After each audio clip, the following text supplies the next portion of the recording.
Welcome the Hindu editorial dictation. 100 word per minute ready start.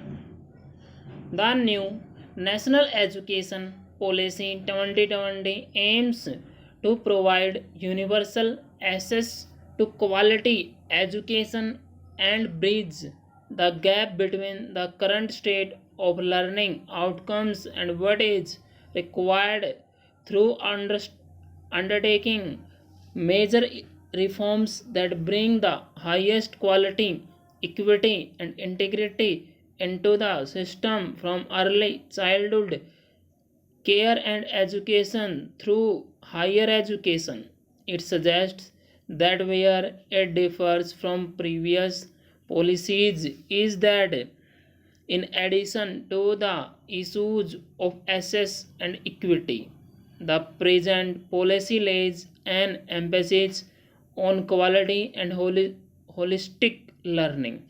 The outcome sought in higher education is more than the creation of greater opportunities for individual employment. It represents the key to more vibrant, socially engaged, cooperative communities and a happier, cohesive, cultured, productive, innovative, progressive, and prosperous nation. In a brief paragraph on the medical education, it states that the aim is to train healthcare professionals primarily required for working in primary care and secondary hospitals. Successive governments have been faced with the quandary of how to equally expand education at opportunities while simultaneously addressing the issue of quality and equity. In the health of healthcare, there is a continuing shortage of healthcare personnel. The infrastructure required for higher quality modern medical education is expensive.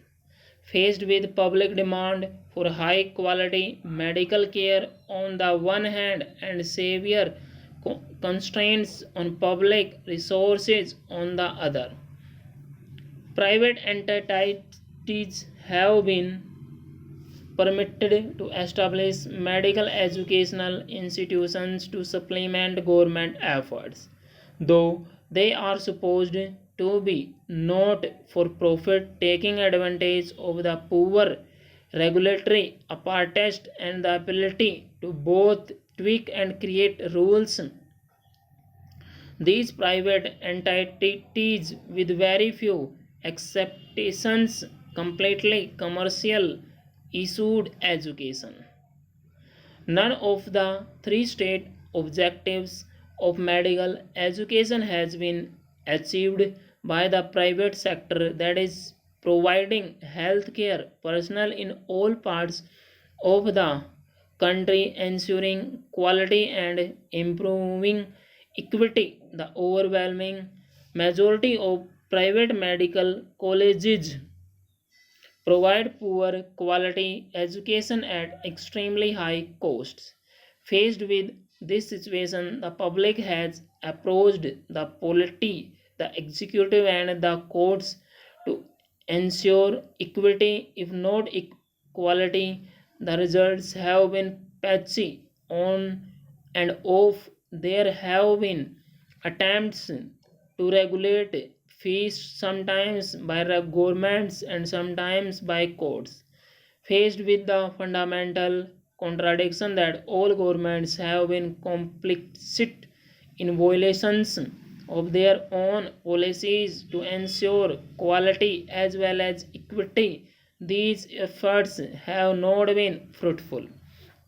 The executive, primarily the Medical Council of India, has proven unequal to the task of ensuring that private institutions comply with regulations. When the courts are approached, which issues are seen as important depends on the bench. Some judges wish to ensure quality and equity, others give importance to points of law on the rights of private parties, federalism, and such issues. It was in this situation that the Board of Governors, which refaced the Medical Council of India as an interim before the National Medical Commission became operative, introduced the National Eligibility Cum Interest Test, undergraduate or NEET UG, as a single all India gateway for admission to medical colleges. It is well known, though not easy to prove, that entrance examination being held by almost all private colleges were affairs and seats were being sold to the highest bidder. Challenged in courts after an initial setback, the NEET scheme has been upheld. NEET may have improved the quality of candidates admitted to private institutions to some extent, but it seems to have further worsened equity. Under any scheme of admission, the number of students from government schools who are able to get admission to a medical college is very low.